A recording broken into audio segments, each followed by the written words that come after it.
Hello, and welcome to Wiki-On-Tape. Today, I will be reading about John Quincy Adams. This recording was made on Monday, August 31, 2020 by Wiki-On-Tape v1.0.5. Let's get started.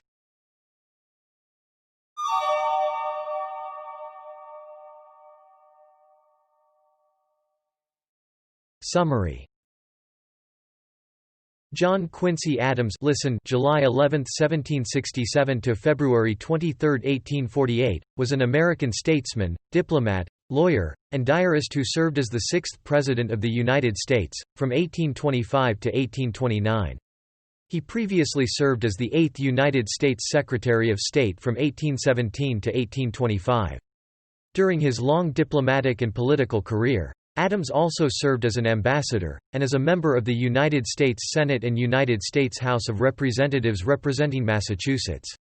He was the eldest son of John Adams, who served as the second U.S. President from 1797 to 1801, and First Lady Abigail Adams.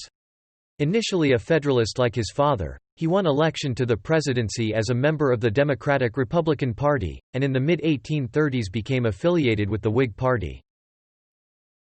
Born in what is now Quincy, Massachusetts, then part of the town of Braintree, Adams spent much of his youth in Europe, where his father served as a diplomat.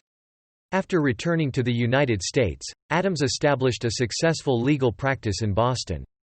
In 1794, President George Washington appointed Adams as the U.S. ambassador to the Netherlands, and Adams would serve in high-ranking diplomatic posts until 1801, when Thomas Jefferson took office as president. Federalist leaders in Massachusetts arranged for Adams's election to the United States Senate in 1802, but Adams broke with the Federalist Party over foreign policy and was denied re-election. In 1809, Adams was appointed as the U.S. ambassador to Russia by President James Madison, a member of the Democratic-Republican Party. Adams held diplomatic posts for the duration of Madison's presidency, and he served as part of the American delegation that negotiated an end to the War of 1812. In 1817, newly elected President James Monroe selected Adams as his Secretary of State. In that role, Adams negotiated the Adams-Onís Treaty, which provided for the American acquisition of Florida. He also helped formulate the Monroe Doctrine, which became a key tenet of U.S. foreign policy.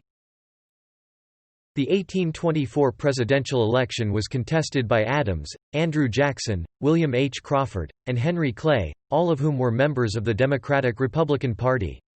As no candidate won a majority of the electoral vote, the House of Representatives held a contingent election to determine the president, and Adams won that contingent election with the support of Clay. As president, Adams called for an ambitious agenda that included federally funded infrastructure projects, the establishment of a national university, and engagement with the countries of Latin America, but many of his initiatives were defeated in Congress. During Adams's presidency, the Democratic-Republican Party polarized into two major camps. One group, known as the National Republican Party, supported President Adams, while the other group, known as the Democratic Party, was led by Andrew Jackson. The Democrats proved to be more effective political organizers than Adams and his National Republican supporters, and Jackson decisively defeated Adams in the 1828 presidential election. Rather than retiring from public service, Adams won election to the House of Representatives, where he would serve from 1831 to his death in 1848. He joined the anti-Masonic Party in the early 1830s before becoming a member of the Whig Party, which united those opposed to President Jackson. During his time in Congress, Adams became increasingly critical of slavery and of the Southern leaders whom he believed controlled the Democratic Party. He was particularly opposed to the annexation of Texas and the Mexican-American War, which he saw as a war to extend slavery. He also led the repeal of the «gag rule», which had prevented the House of Representatives from debating petitions to abolish slavery. Historians generally concur that Adams was one of the greatest diplomats and secretaries of state in American history. They typically rank him as a mediocre president who had an ambitious agenda but could not get it passed by Congress.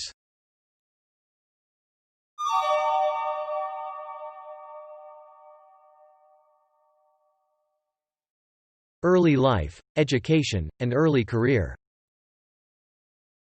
John Quincy Adams was born on July 11, 1767, to John and Abigail Adams née Smith, in a part of Braintree, Massachusetts that is now Quincy. He was named for his mother's maternal grandfather, Colonel John Quincy, after whom Quincy, Massachusetts, is named. Young Adams was educated by private tutors, his cousin James Thaxter and his father's law clerk, Nathan Rice. He soon began to exhibit his literary skills, and in 1779 he initiated a diary which he kept until just before he died in 1848. Until the age of 10, Adams grew up on the family farm in Braintree, largely in the care of his mother. Though frequently absent due to his participation in the American Revolution, John Adams maintained a correspondence with his son, encouraging him to read works by authors such as Thucydides and Hugo Grotius. With his father's encouragement, Adams would also translate classical authors such as Virgil, Horace, Plutarch, and Aristotle. In 1778, Adams and his father departed for Europe, where John Adams would serve as part of American diplomatic missions in France and the Netherlands. During this period, Adams studied French, Greek, and Latin, and attended several schools, including Leiden University. In 1781, Adams traveled to St. Petersburg, Russia, where he served as the secretary of American diplomat Francis Dana.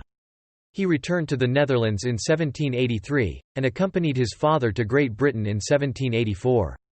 Though Adams enjoyed Europe, he and his family decided he needed to return to the United States to complete his education and eventually launch a political career. Adams returned to the United States in 1785 and earned admission as a member of the junior class of Harvard College the following year. He was elected to Phi Beta Kappa and excelled academically, graduating second in his class in 1787.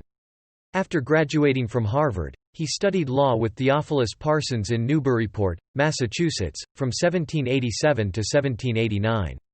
Adams initially opposed the ratification of the United States Constitution, but he ultimately came to accept the document, and in 1789 his father was elected as the first Vice President of the United States. In 1790, Adams opened his own legal practice in Boston. Despite some early struggles, he was successful as an attorney and established financial independence from his parents. Early diplomatic career and marriage. Adams initially avoided becoming directly involved in politics, instead focusing on building his legal career. In 1791, he wrote a series of pseudonymously published essays arguing that Britain provided a better governmental model than France. 2 years later, he published another series of essays attacking Edmond Charles Genet, a French diplomat who sought to undermine President George Washington's policy of neutrality in the French Revolutionary Wars. In 1794, Washington appointed Adams as the U.S. ambassador to the Netherlands. Adams considered declining the role but ultimately took the position at the advice of his father. While abroad, Adams continued to urge neutrality, arguing that the United States would benefit economically by staying out of the ongoing French Revolutionary Wars. His chief duty as the ambassador to the Netherlands was to secure and maintain loans essential to U.S. finances. On his way to the Netherlands, he met with John Jay, who was then negotiating the Jay Treaty with Great Britain. Adams supported the Jay Treaty, but it proved unpopular with many in the United States, contributing to a growing partisan split between the Federalist Party of Alexander Hamilton and the Democratic-Republican Party of Thomas Jefferson. Adams spent the winter of 1795–96 in London, where he met Louisa Catherine Johnson, the second daughter of American merchant Joshua Johnson. In April 1796, Louisa accepted Adams's proposal of marriage. Adams's parents disapproved of his decision to marry a woman who had grown up in England, but he informed his parents that he would not reconsider his decision. Adams initially wanted to delay his wedding to Louisa until he returned to the United States, but they were married in All Hallows by the Tower in July 1797. Shortly after the wedding, Joshua Johnson fled England to escape his creditors, and Adams did not receive the dowry that Johnson had promised him, much to the embarrassment of Louisa. Nonetheless, Adams noted in his own diary that he had no regrets about his decision to marry Louisa. In 1796, Washington appointed Adams as the U.S. ambassador to Portugal. Later in that same year, John Adams defeated Jefferson in the 1796 presidential election. When the elder Adams became president, he appointed his son as the U.S. ambassador to Prussia. Though concerned that his appointment would be criticized as nepotistic, Adams accepted the position and traveled to the Prussian capital of Berlin with his wife and his younger brother, Thomas Boylston Adams. The State Department tasked Adams with developing commercial relations with Prussia and Sweden, but President Adams also asked his son to write him frequently about affairs in Europe. In 1799, Adams negotiated a new trade agreement between the United States and Prussia, though he was never able to complete an agreement with Sweden. He frequently wrote to family members in the United States, and in 1801 his letters about the Prussian region of Silesia were published in a book titled Letters on Silesia. In the 1800 presidential election, Jefferson defeated John Adams, and both Adams and his son left office in early 1801. U.S. Senator from Massachusetts. On his return to the United States, Adams re-established a legal practice in Boston, and in April 1802 he was elected to the Massachusetts Senate. In November of that same year he ran unsuccessfully for the United States House of Representatives. In February 1803, the Massachusetts legislature elected Adams to the United States Senate. Though somewhat reluctant to affiliate with any political party, Adams joined the Federalist minority in Congress. Like his Federalist colleagues, he opposed the impeachment of Associate Justice Samuel Chase, an outspoken supporter of the Federalist Party. Adams had strongly opposed Jefferson's 1800 presidential candidacy, but he gradually became alienated from the Federalist Party. His disaffection was driven by the party's declining popularity, disagreements over foreign policy, and Adams's hostility to Timothy Pickering, a Federalist Party leader whom Adams viewed as overly favorable to Britain. Unlike other New England Federalists, Adams supported the Jefferson administration's Louisiana Purchase and generally favored expansionist policies. Adams was the lone Federalist in Congress to vote for the Non-Importation Act of 1806, which was designed to punish Britain for its attacks on American shipping during the ongoing Napoleonic Wars. Adams became increasingly frustrated with the unwillingness of other Federalists to condemn British actions, including impressment, and he moved closer to the Jefferson administration. After Adams supported the Embargo Act of 1807, the Federalist-controlled Massachusetts legislature elected Adams's successor several months before the end of his term, and Adams resigned from the Senate shortly thereafter. While a member of the Senate, Adams served as a professor of logic at Brown University and as the Boylston Professor of Rhetoric and Oratory at Harvard University. Adams's devotion to classical rhetoric shaped his response to public issues, and he would remain inspired by those rhetorical ideals long after the neo-classicalism and deferential politics of the founding generation were eclipsed by the commercial ethos and mass democracy of the Jacksonian era. Many of Adams's idiosyncratic positions were rooted in his abiding devotion to the Ciceronian ideal of the citizen orator, speaking well, to promote the welfare of the polis. He was also influenced by the classical Republican ideal of civic eloquence espoused by British philosopher David Hume. Adams adapted these classical Republican ideals of public oratory to the American debate, viewing its multi-level political structure as ripe for the renaissance of Demosthenic eloquence.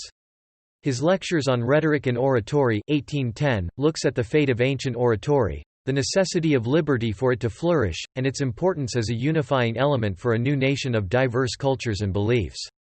Just as civic eloquence failed to gain popularity in Britain, in the United States interest faded in the second decade of the 19th century, as the public spheres of heated oratory disappeared in favor of the private sphere. Minister to Russia.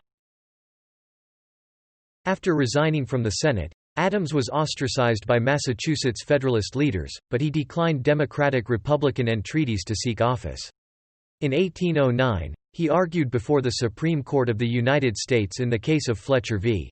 Peck, and the Supreme Court ultimately agreed with Adams's argument that the Constitution's contract clause prevented the state of Georgia from invalidating a land sale to out-of-state companies.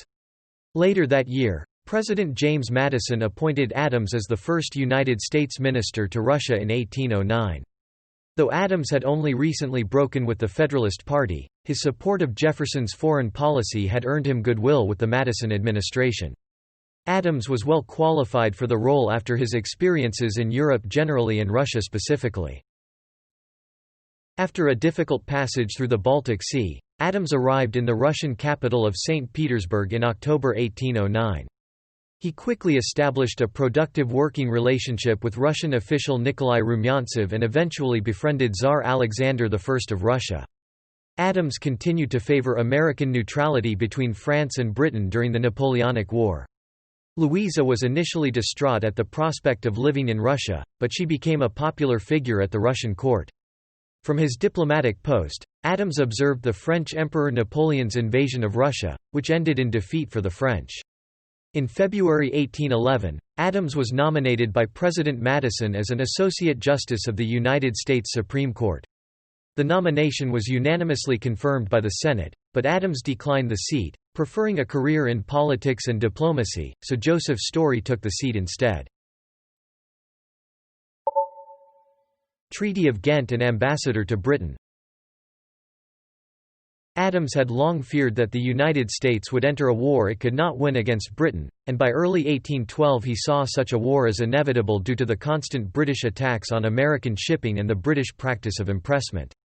In mid-1812, the United States declared war against Britain, beginning the War of 1812.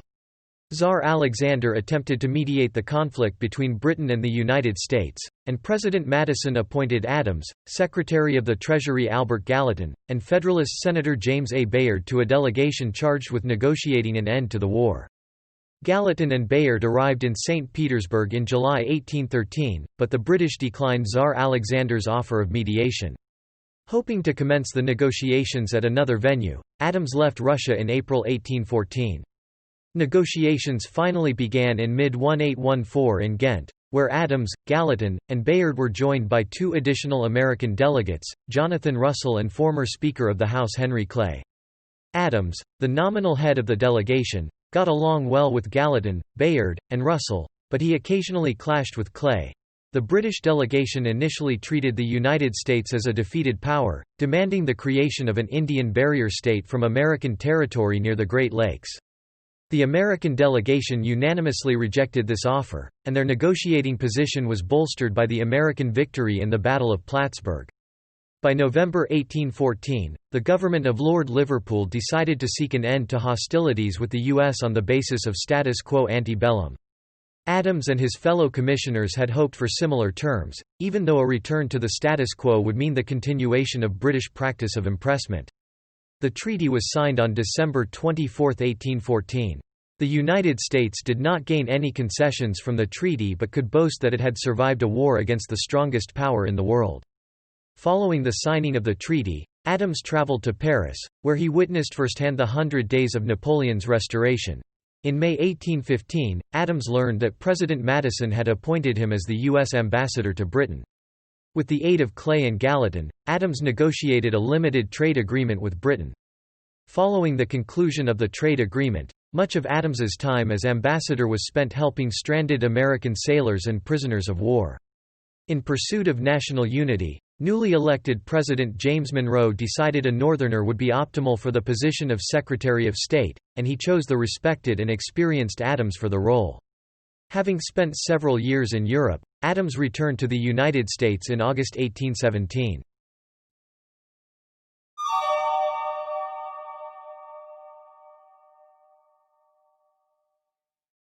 Secretary of State, 1817–1825.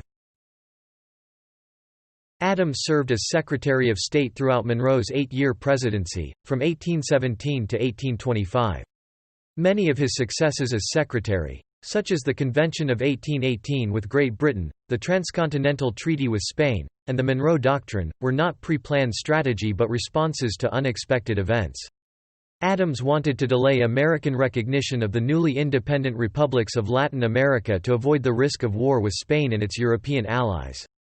However, Andrew Jackson's military campaign in Florida, and Henry Clay's threats in Congress, forced Spain to cut a deal, which Adams negotiated successfully. Biographer James Lewis says, he managed to play the cards that he had been dealt, cards that he very clearly had not wanted, in ways that forced the Spanish cabinet to recognize the weakness of its own hand. Apart from the Monroe Doctrine, his last 4 years as Secretary of State were less successful, since he was absorbed in his presidential campaign and refused to make compromises with other nations that might have weakened his candidacy. The result was a small-scale trade war, but a successful election to the White House. Taking office in the aftermath of the War of 1812, Adams thought that the country had been fortunate in avoiding territorial losses, and he prioritized avoiding another war with a European power, particularly Britain. He also sought to avoid exacerbating sectional tensions, which had been a major issue for the country during the War of 1812. One of the major challenges confronting Adams was how to respond to the power vacuum in Latin America that arose from Spain's weakness following the Peninsular War. In addition to his foreign policy role, Adams held several domestic duties, including overseeing the 1820 census. Monroe and Adams agreed on most of the major foreign policy issues. Both favored neutrality in the Latin American Wars of Independence, peace with Great Britain, denial of a trade agreement with the French, and expansion, peacefully if possible, into the North American territories of the Spanish Empire. The President and his Secretary of State developed a strong working relationship, and while Adams often influenced Monroe's policies, he respected that Monroe made the final decisions on major issues. Monroe met regularly with his five-person cabinet, which initially consisted of Adams, Secretary of the Treasury William H. Crawford, Secretary of War John C. Calhoun, Secretary of the Navy Benjamin Crowninshield, and Attorney General William Wirt. Adams developed a strong respect for Calhoun but believed that Crawford was unduly focused on succeeding Monroe in 1824. During his time as ambassador to Britain, Adams had begun negotiations over several contentious issues that had not been solved by the War of 1812 or the Treaty of Ghent. In 1817, the two countries agreed to the Rush-Bagot Treaty, which limited naval armaments on the Great Lakes. Negotiations between the two powers continued, resulting in the Treaty of 1818, which defined the Canada-United States border west of the Great Lakes. The boundary was set at the 49th parallel to the Rocky Mountains, while the territory to the west of the mountains, known as Oregon Country, would be jointly occupied. The agreement represented a turning point in United Kingdom–United States relations, as the U.S. turned its attention to its southern and western borders and British fears over American expansionism waned. Adams–Onís Treaty. When Adams took office, Spanish possessions bordered the United States to the south and west. In the south, Spain retained control of Florida, which the U.S. had long sought to purchase. Spain struggled to control the Indian tribes active in Florida, and some of those tribes raided U.S. territory. In the west, New Spain bordered the territory acquired by the U.S. in the Louisiana Purchase, but no clear boundary had been established between U.S. and Spanish territory. After taking office, Adams began negotiations with Luis de Onís, the Spanish minister to the United States, for the purchase of Florida and the settlement of a border between the U.S. and New Spain. The negotiations were interrupted by an escalation of the Seminole War, and in December 1818 Monroe ordered General Andrew Jackson to enter Florida and retaliate against Seminoles that had raided Georgia. Exceeding his orders, Jackson captured the Spanish outposts of St. Mark's and Pensacola and executed 2 Englishmen. While the rest of the cabinet was outraged by Jackson's actions, Adams defended them as necessary to the country's self-defense, and he eventually convinced Monroe and most of the cabinet to support Jackson. Adams informed Spain that Jackson had been compelled to act by Spain's failure to police its own territory, and he advised Spain to either secure the region or sell it to the United States. The British, meanwhile, declined to risk their recent rapprochement with the United States, and did not make a major diplomatic issue out of Jackson's execution of 2 British nationals. Negotiations between Spain and the United States continued, and Spain agreed to cede Florida. The determination of the western boundary of the United States proved more difficult. American expansionists favored setting the border at the Rio Grande, but Spain, intent on protecting its colony of Mexico from American encroachment, insisted on setting the boundary at the Sabine River. At Monroe's direction, Adams agreed to the Sabine River boundary, but he insisted that Spain cede its claims on Oregon Country. Adams was deeply interested in establishing American control over the Oregon Country, partly because he believed that control of that region would spur trade with Asia. The acquisition of Spanish claims to the Pacific Northwest also allowed the Monroe administration to pair the acquisition of Florida, which was chiefly sought by Southerners, with territorial gains favored primarily by those in the North. After extended negotiations, Spain and the United States agreed to the Adams-Onís Treaty, which was ratified in February 1821. Adams was deeply proud of the treaty, though he privately was concerned by the potential expansion of slavery into the newly acquired territories. In 1824, the Monroe administration would further bolster U.S. claims to Oregon by reaching the Russo-American Treaty of 1824, which set the southern border of Russian Alaska at the parallel 54°40' north. Monroe Doctrine. As the Spanish Empire continued to fracture during Monroe's second term, Adams and Monroe became increasingly concerned that the «Holy Alliance» of Prussia, Austria, and Russia would seek to bring Spain's erstwhile colonies under their control. In 1822, following the conclusion of the Adams-Onís Treaty, the Monroe administration recognized the independence of several Latin American countries, including Argentina and Mexico. In 1823, British Foreign Secretary George Canning suggested that the US and Britain should work together to preserve the independence of these fledgling republics. The cabinet debated whether to accept the offer, but Adams opposed it. Instead, Adams urged Monroe to publicly declare U.S. opposition to any European attempt to colonize or retake control of territory in the Americas, while also committing the U.S. to neutrality in European affairs. In his December 1823 annual message to Congress, Monroe laid out the Monroe Doctrine, which was largely built upon Adams's ideas. In issuing the Monroe Doctrine, the United States displayed a new level of assertiveness in international relations, as the doctrine represented the country's first claim to a sphere of influence. It also marked the country's shift in psychological orientation away from Europe and towards the Americas. Debates over foreign policy would no longer center on relations with Britain and France, but would instead focus on Western expansion and relations with Native Americans. The doctrine became one of the foundational principles of U.S. foreign policy.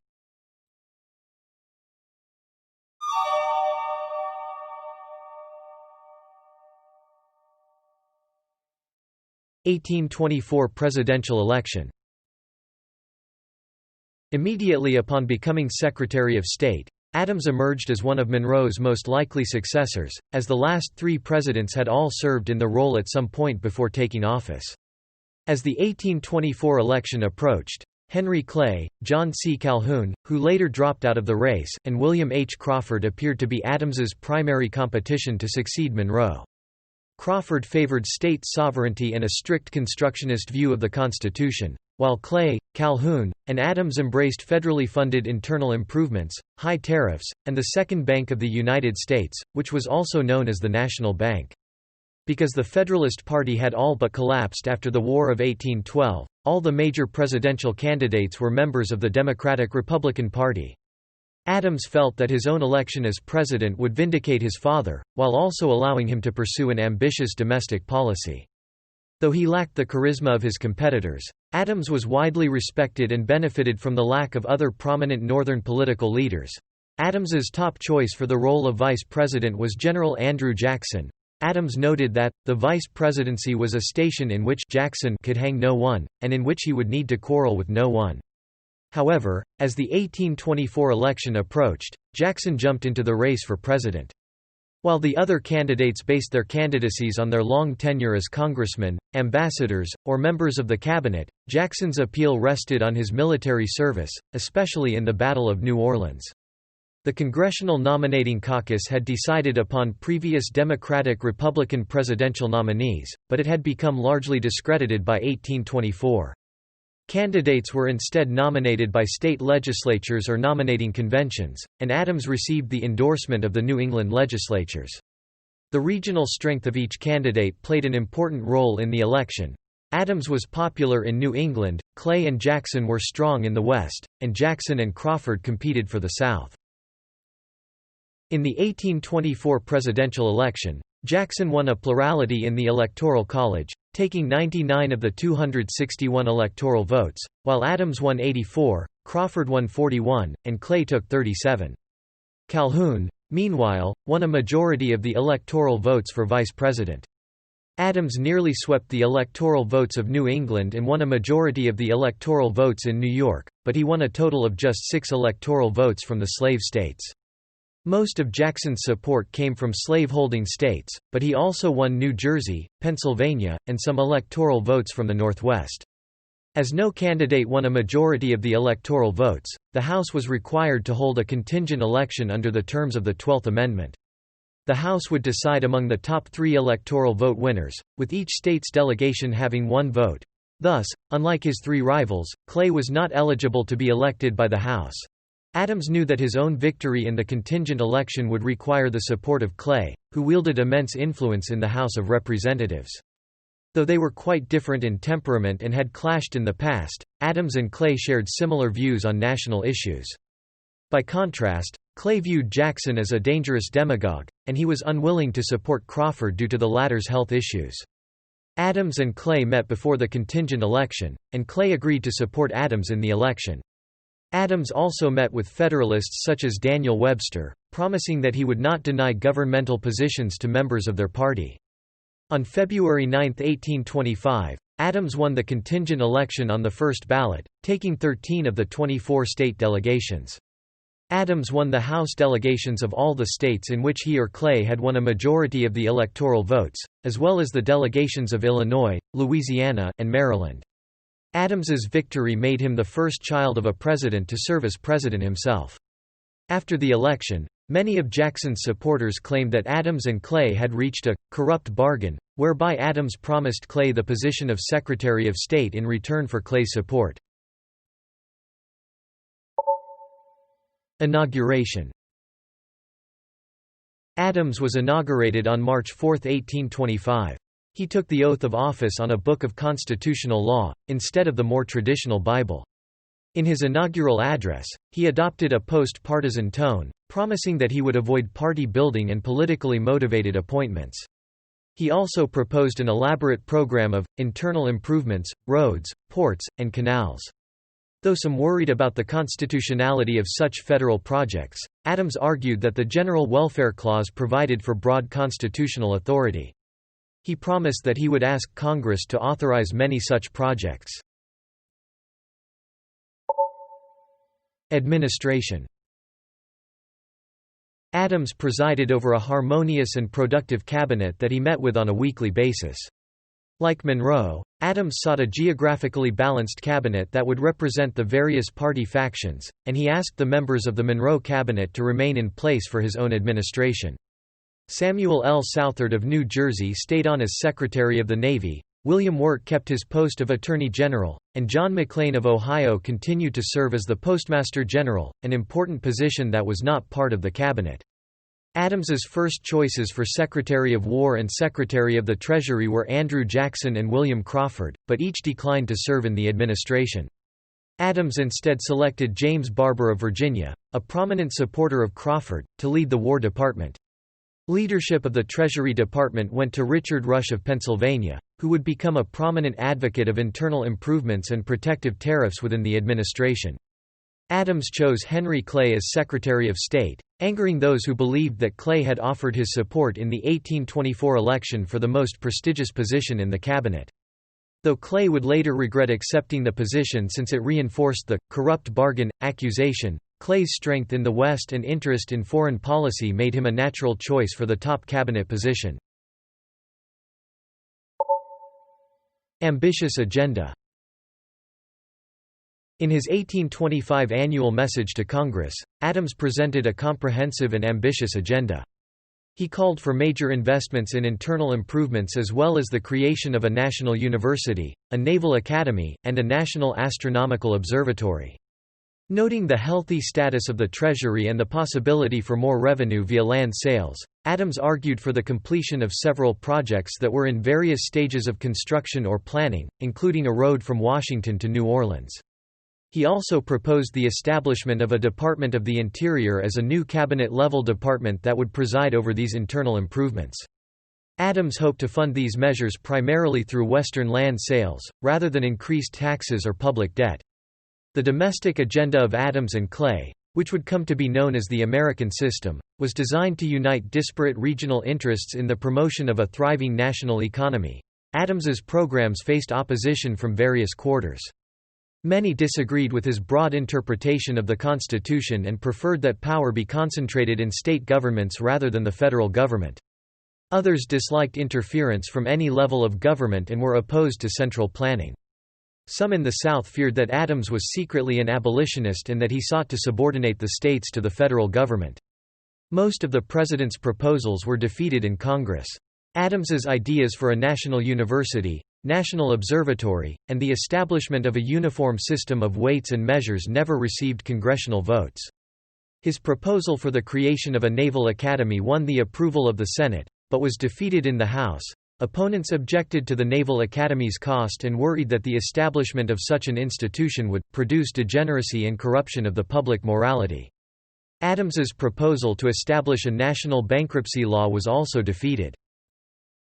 Unlike other aspects of his domestic agenda, Adams won congressional approval for several ambitious infrastructure projects. Between 1824 and 1828, the United States Army Corps of Engineers conducted surveys for a bevy of potential roads, canals, railroads, and improvements in river navigation. Adams presided over major repairs and further construction on the National Road, and shortly after he left office the National Road extended from Cumberland, Maryland, to Zanesville, Ohio.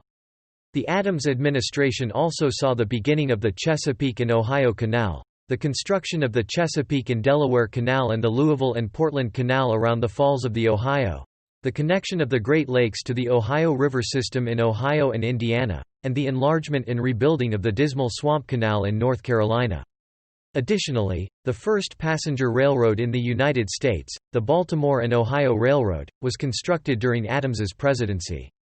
Though many of these projects were undertaken by private actors, the government often provided money or land to aid the completion of such projects. Formation of political parties. In the immediate aftermath of the 1825 contingent election, Jackson was gracious to Adams. Nevertheless, Adams's appointment of Clay rankled Jackson, who received a flood of letters encouraging him to run. In 1825, Jackson accepted the presidential nomination of the Tennessee legislature for the 1828 election. Though he had been close with Adams during Monroe's presidency, Vice President Calhoun was also politically alienated from the president by the appointment of Clay, since that appointment established Clay as the natural heir to Adams. Adams's ambitious December 1825 annual message to Congress further galvanized the opposition, with important figures such as Francis Preston Blair of Kentucky and Thomas Hart Benton of Missouri breaking with the Adams administration. By the end of the first session of the 19th United States Congress, an anti-Adams congressional coalition consisting of Jacksonians, led by Benton and Hugh Lawson White, Crawfordites, led by Martin Van Buren and Nathaniel Macon, and Calhounites, led by Robert Y. Hayne and George McDuffie, had emerged.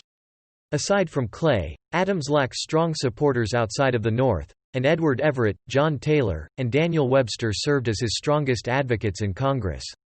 Supporters of Adams began calling themselves National Republicans, while supporters of Jackson began calling themselves Democrats. In the press, they were often described as Adams men and Jackson men. In the 1826 elections, Adams's opponents picked up seats throughout the country, as allies of Adams failed to coordinate among themselves. Pro-Adams Speaker of the House John Taylor was replaced by Andrew Stevenson, a Jackson supporter. As Adams himself noted, the U.S. had never seen a Congress that was firmly under the control of political opponents of the president.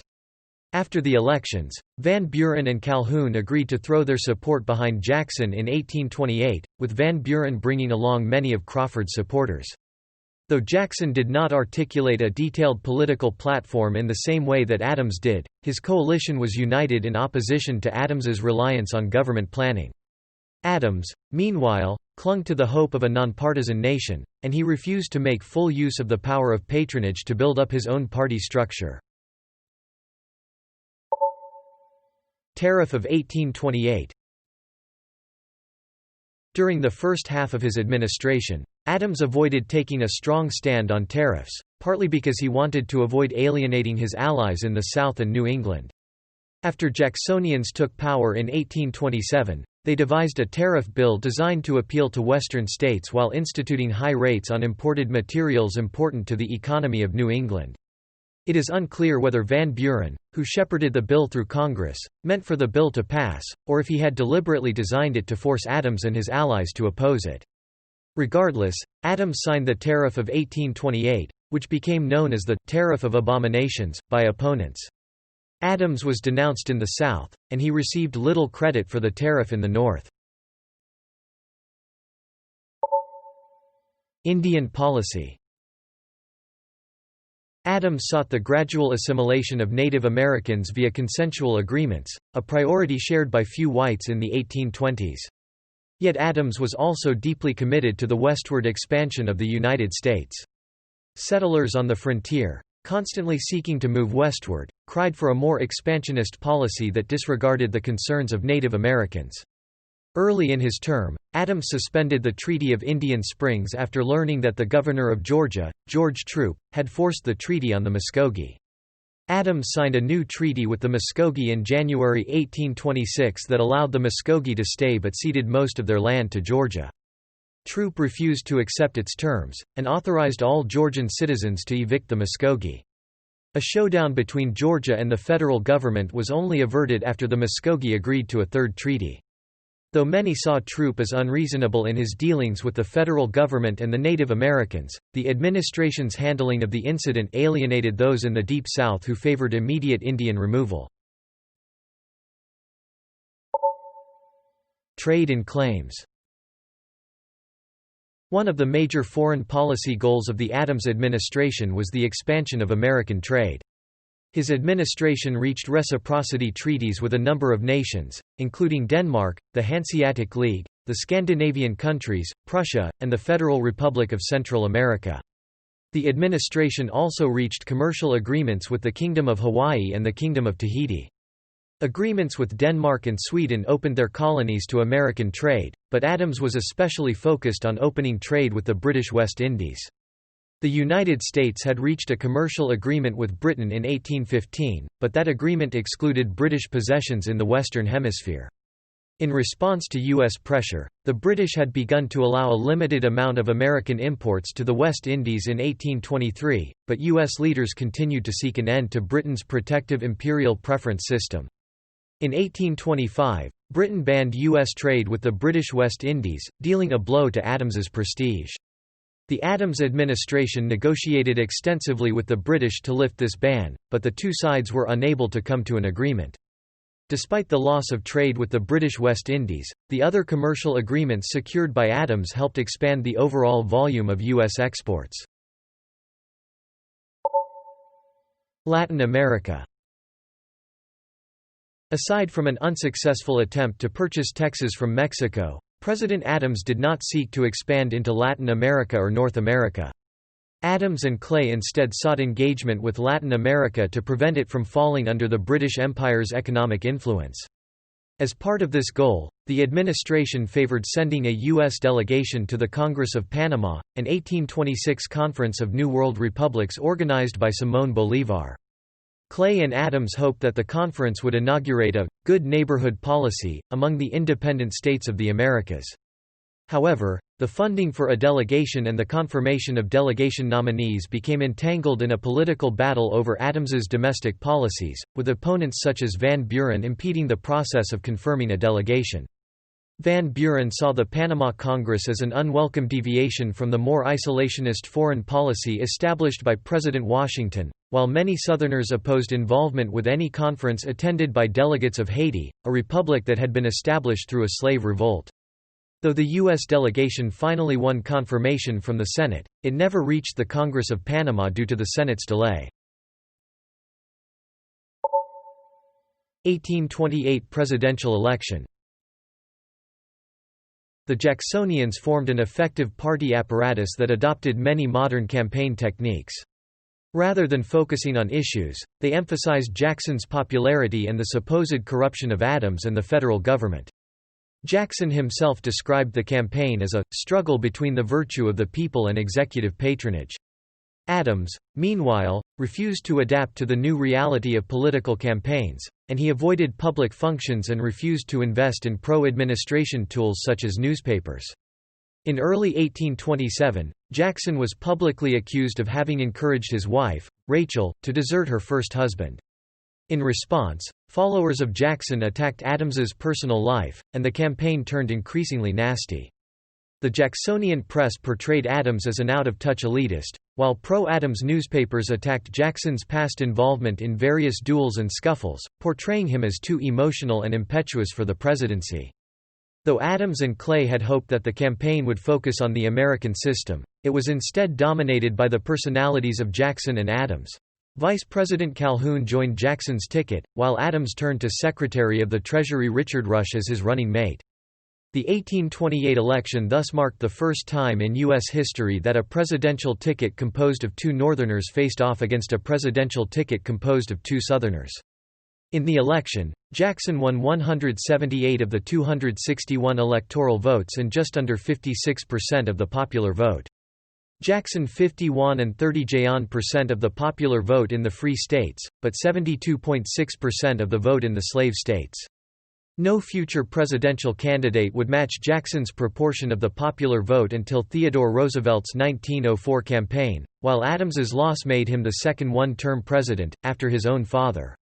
By 1828, only 2 states did not hold a popular vote for president, and the number of votes in the 1828 election was triple that in the 1824 election. This increase in votes was due not only to the recent wave of democratization, but also because of increased interest in elections and the growing ability of the parties to mobilize voters. Jackson administration, 1830–1836. Adams considered permanently retiring from public life after his 1828 defeat, and he was deeply hurt by the suicide of his son, George Washington Adams, in 1829. He was appalled by many of the Jackson administration's actions, including its embrace of the spoils system. Though they had once maintained a cordial relationship, Adams and Jackson each came to loathe the other in the decades after the 1828 election. Adams grew bored of his retirement and still felt that his career was unfinished, so he ran for and won a seat in the United States House of Representatives in the 1830 elections. His election went against the generally held opinion, shared by his own wife and youngest son, that former presidents should not run for public office. Nonetheless, he would win election to 9 terms, serving from 1831 until his death in 1848. Adams and Andrew Johnson are the only former presidents to serve in Congress. After winning election, Adams became affiliated with the anti-Masonic Party, partly because the National Republican Party's leadership in Massachusetts included many of the former Federalists that Adams had clashed with earlier in his career. The anti-Masonic Party originated as a movement against Freemasonry, but it developed into the country's first third party and embraced a general program of anti-elitism. Adams expected a light workload when he returned to Washington at 64 years old, but Speaker Andrew Stevenson selected Adams chairman of the Committee on Commerce and Manufactures. Though he identified as a member of the anti-Masonic Party, Congress was broadly polarized into allies of Jackson and opponents of Jackson, and Adams generally aligned with the latter camp. Stevenson, an ally of Jackson, expected that the committee chairmanship would keep Adams busy defending the tariff even while the Jacksonian majority on the committee would prevent Adams from accruing any real power. As chairman of the committee charged with writing tariff laws, Adams became an important player in the nullification crisis, which stemmed largely from Southern objections to the high rates imposed by the Tariff of 1828. South Carolina leaders argued that states could nullify federal laws, and they announced that the federal government would be barred from enforcing the tariff in their state. Adams helped pass the Tariff of 1832, which lowered rates, but not enough to mollify the South Carolina nullifiers. The crisis was ended when Clay and Calhoun agreed to another tariff bill, the Tariff of 1833, that furthered lower tariff rates. Adams was appalled by the nullification crisis's outcome, as he felt that the Southern states had unfairly benefited from challenging federal law. After the crisis, Adams increasingly came to believe that Southerners exercised an undue degree of influence over the federal government, largely through their control of Jackson's Democratic Party. The anti-Masonic Party nominated Adams in the 1833 Massachusetts gubernatorial election in a four-way race between Adams, the National Republican candidate, the Democratic candidate, and a candidate of the Working Men's Party. The national Republican candidate, John Davis, won 40% of the vote, while Adams finished in second place with 29%. Because no candidate won a majority of the vote, the state legislature decided the election. Rather than seek election by the legislature, Adams withdrew his name from contention, and the legislature selected Davis. Adams was nearly elected to the Senate in 1835 by a coalition of anti-Masons and national Republicans, but his support for Jackson in a minor foreign policy matter annoyed national Republican leaders enough that they dropped their support for his candidacy. After 1835, Adams never again sought higher office, focusing instead on his service in the House of Representatives. Van Buren and Tyler administrations, 1837–1843. In the mid-1830s, the anti-Masonic Party, the National Republicans, and other groups opposed to Jackson coalesced into the Whig Party. In the 1836 presidential election, Democrats put forward Martin Van Buren, while the Whigs fielded multiple presidential candidates. Because he disdained all the major party contenders for president, Adams did not take part in the campaign. Van Buren won the election. Nonetheless, Adams became aligned with the Whig Party in Congress. Adams generally opposed the initiatives of President Van Buren, long a political adversary, though they maintained a cordial public relationship. The Republic of Texas won its independence from Mexico in the Texas Revolution of 1835–1836. Texas had largely been settled by Americans from the southern United States, and many of those settlers owned slaves despite an 1829 Mexican law that abolished slavery. Many in the United States and Texas thus favored the admission of Texas into the Union as a slave state. Adams considered the issue of Texas to be a question of far deeper root and more overshadowing branches than any or all others that agitate the country, and he emerged as one of the leading congressional opponents of annexation.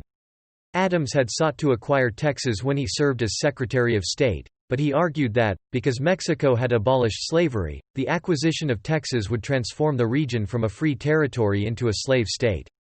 He also feared that the annexation of Texas would encourage Southern expansionists to pursue other potential slave states, including Cuba.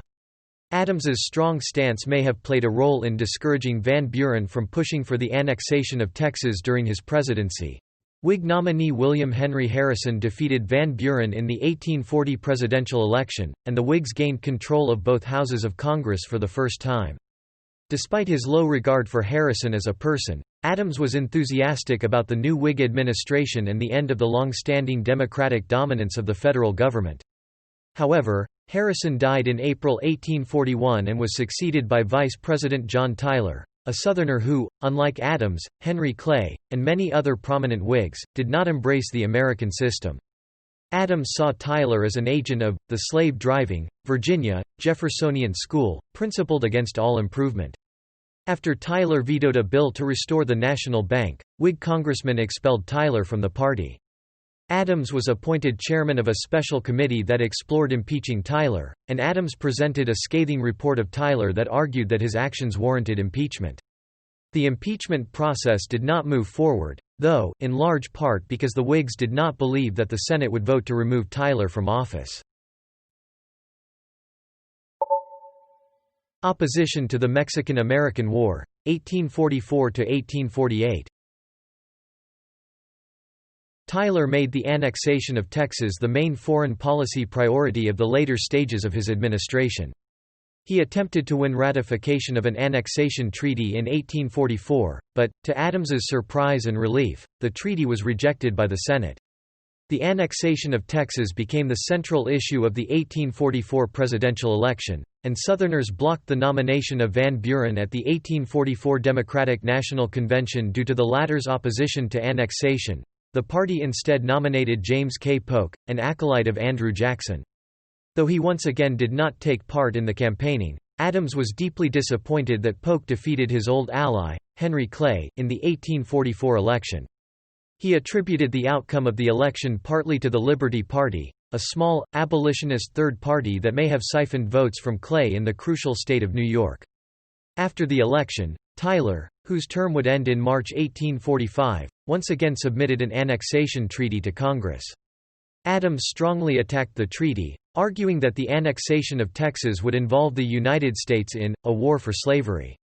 Despite Adams's opposition, both houses of Congress approved the treaty, with most Democrats voting for annexation and most Whigs voting against it. Texas thus joined the United States as a slave state in 1845. Adams had served with James K. Polk in the House of Representatives, and Adams loathed the new president, seeing him as another expansionist, pro-slavery Southern Democrat. Adams favored the annexation of the entirety of Oregon Country, a disputed region occupied by both the United States and Britain, and was disappointed when President Polk signed the Oregon Treaty, which divided the land between the two claimants at the 49th parallel. Polk's expansionist aims were centered instead on the Mexican province of Alta California, and he attempted to buy the province from Mexico. The Mexican government refused to sell California or recognize the independence and subsequent American annexation of Texas. Polk deployed a military detachment led by General Zachary Taylor to back up his assertion that the Rio Grande constituted the southern border of both Texas and the United States. After Taylor's forces clashed with Mexican soldiers north of the Rio Grande, Polk asked for a declaration of war in early 1846, asserting that Mexico had invaded American territory. Though some Whigs questioned whether Mexico had started an aggressive war, both houses of Congress declared war, with the House voting 174-14 to approve the declaration.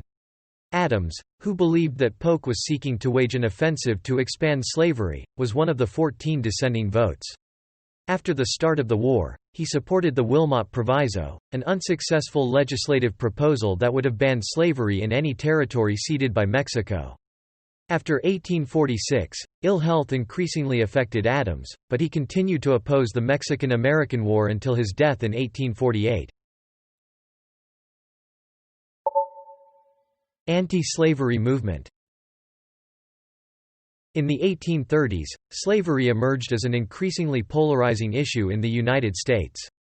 A longtime opponent of slavery, Adams used his new role in Congress to fight it, and he became the most prominent national leader opposing slavery. After one of his re-election victories, he said that he must bring about a day prophesied when slavery and war shall be banished from the face of the earth. He wrote in his private journal in 1820. The discussion of this Missouri question has betrayed the secret of their souls. In the abstract they admit that slavery is an evil, they disclaim it, and cast it all upon the shoulder of Great Britain. But when probed to the quick upon it, they show at the bottom of their souls pride and vainglory in their condition of masterdom. They look down upon the simplicity of a Yankee's manners, because he has no habits of overbearing like theirs and cannot treat Negroes like dogs. It is among the evils of slavery that it taints the very sources of moral principle. It establishes false estimates of virtue and vice, for what can be more false and heartless than this doctrine which makes the first and holiest rights of humanity to depend upon the color of the skin? In 1836, partially in response to Adams's consistent presentation of citizen petitions requesting the abolition of slavery in the District of Columbia, the House of Representatives imposed a «gag rule» that immediately tabled any petitions about slavery. The rule was favored by Democrats and Southern Whigs but was largely opposed by Northern Whigs like Adams. In late 1836, Adams began a campaign to ridicule slave owners and the gag rule. He frequently attempted to present anti-slavery petitions, often in ways that provoked strong reactions from Southern representatives. Though the gag rule remained in place, the discussion ignited by his actions and the attempts of others to quiet him raised questions of the right to petition, the right to legislative debate, and the morality of slavery. Adams fought actively against the gag rule for another 7 years, eventually moving the resolution that led to its repeal in 1844. In 1841, at the request of Louis Tappan and Ellis Gray Loring, Adams joined the case of United States v. the Amistad. Adams went before the Supreme Court on behalf of African slaves who had revolted and seized the Spanish ship Amistad. Adams appeared on February 24, 1841, and spoke for 4 hours. His argument succeeded. The court ruled that the Africans were free and they returned to their homes. Smithsonian Institution. Adams also became a leading force for the promotion of science.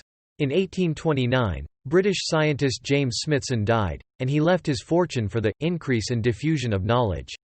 In Smithson's will, he stated that should his nephew, Henry James Hungerford, die without heirs, the Smithson estate would go to the government of the United States to create an establishment for the increase and diffusion of knowledge among men. After the nephew died without heirs in 1835, President Andrew Jackson informed Congress of the bequest, which amounted to about $500,000 United States dollars, $75 million in 2008 US dollars after inflation. Adams realized that this might allow the United States to realize his dream of building a national institution of science and learning. Adams thus became Congress's primary supporter of the future Smithsonian Institution. The money was invested in shaky state bonds, which quickly defaulted. After heated debate in Congress, Adams successfully argued to restore the lost funds with interest.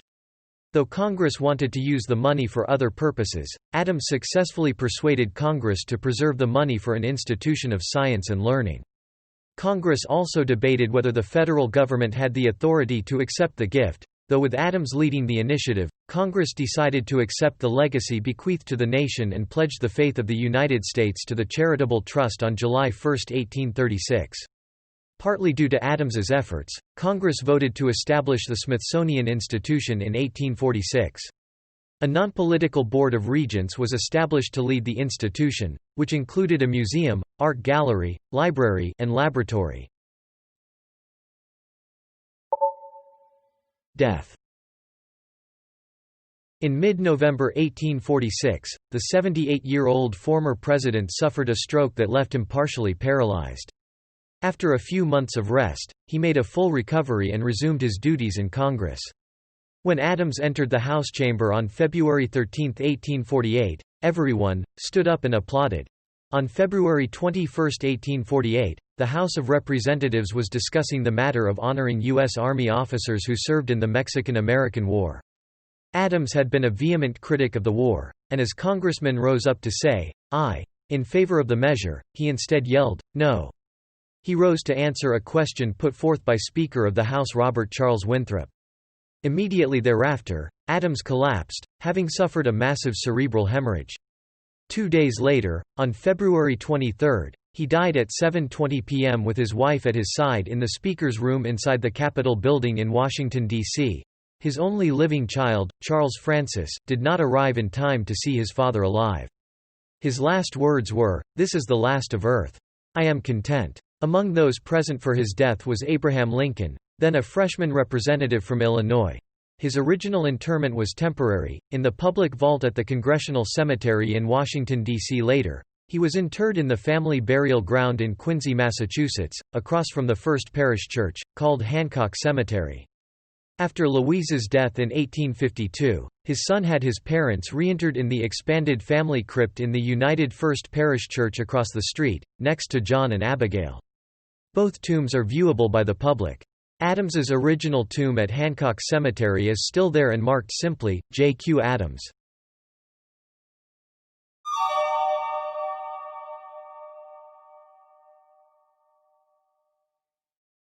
Personal life. Adams and Louisa had 3 sons and a daughter. Their daughter, Louisa, was born in 1811 but died in 1812. They named their first son George Washington Adams, 1801–1829, after the first president. This decision upset Adams's mother, and, by her account, his father as well. Both George and their second son, John, 1803–1834, led troubled lives and died in early adulthood. George, who had long suffered from alcoholism, died in 1829 after going overboard on a steamboat. It is not clear whether he fell or purposely jumped from the boat. John, who ran an unprofitable flour and grist mill owned by his father, died of an unknown illness in 1834. Adams's youngest son, Charles Francis Adams Sr., was an important leader of the Conscience Whigs, a northern, anti-slavery faction of the Whig Party. Charles served as the Free Soil Party's vice presidential candidate in the 1848 presidential election and later became a prominent member of the Republican Party. Personality. Adams's personality and political beliefs were much like his father's. He always preferred secluded reading to social engagements, and several times had to be pressured by others to remain in public service. Historian Paul Nagel states that, like Abraham Lincoln after him, Adams often suffered from depression, for which he sought some form of treatment in early years.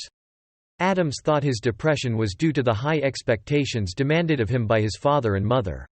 Throughout his life he felt inadequate and socially awkward because of his depression, and was constantly bothered by his physical appearance. He was closer to his father, whom he spent much of his early life with abroad, than he was to his mother. When he was younger and the American Revolution was going on, his mother told her children what their father was doing, and what he was risking, and because of this Adams grew to greatly respect his father. His relationship with his mother was rocky. She had high expectations of him and was afraid her children might end up dead alcoholics like her brother. His biographer, Nagel, concludes that his mother's disapproval of Louisa Johnson motivated him to marry Johnson in 1797, despite Adams's reservations that Johnson, like his mother, had a strong personality. Though Adams wore a powdered wig in his youth, he abandoned this fashion and became the first president to adopt a short haircut instead of long hair tied in a queue and to regularly wear long trousers instead of knee breeches. It has been suggested that John Quincy Adams had the highest IQ of any U.S. president. Dean Simonton, a professor of psychology at UC Davis, estimated his IQ score at 165. Historical reputation. Adams is widely regarded as one of the most effective diplomats and secretaries of state in American history, but scholars generally rank him as an average president. Adams is remembered as a man eminently qualified for the presidency, yet hopelessly weakened in his presidential leadership potential because of the 1824 election.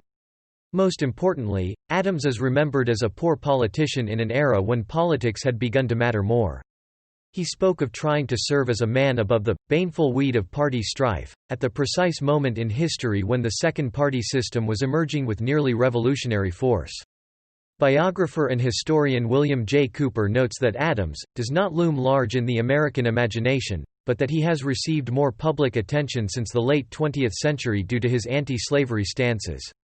Cooper writes that Adams was the first, major public figure, to publicly question whether the United States could remain united so long as the institution of slavery persisted. Historian Daniel Walker Howe writes that Adams's intellectual ability and courage were above reproach, and his wisdom in perceiving the national interest has stood the test of time.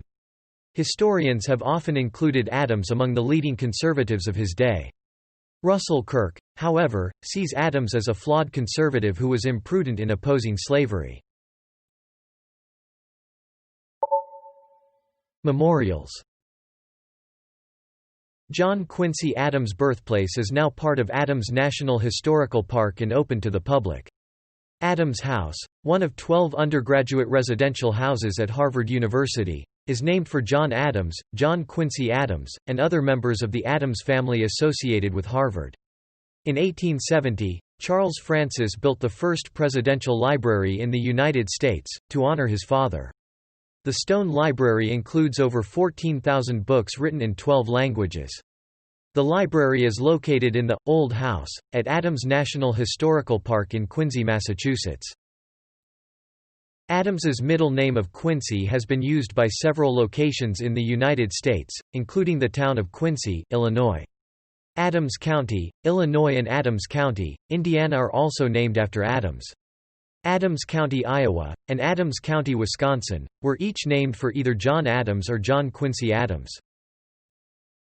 Some sources contend that in 1843 Adams sat for the earliest confirmed photograph of a U.S. president, although others maintain that William Henry Harrison had posed even earlier for his portrait, in 1841. The original daguerreotype is in the collection of the National Portrait Gallery of the Smithsonian Institution. Film and television. Adams occasionally is featured in the mass media. In the PBS miniseries The Adams Chronicles 1976, he was portrayed by David Birney, William Daniels, Marcel Trencard, Stephen Grover and Mark Winkworth. He was also portrayed by Anthony Hopkins in the 1997 film Amistad, and again by Aben Moss Bachrach and Stephen Hinkle in the 2008 HBO television miniseries John Adams. The HBO series received criticism for needless historical and temporal distortions in its portrayal. Thanks for listening to Wiki-On-Tape. I hope you drop by again sometime. Goodbye.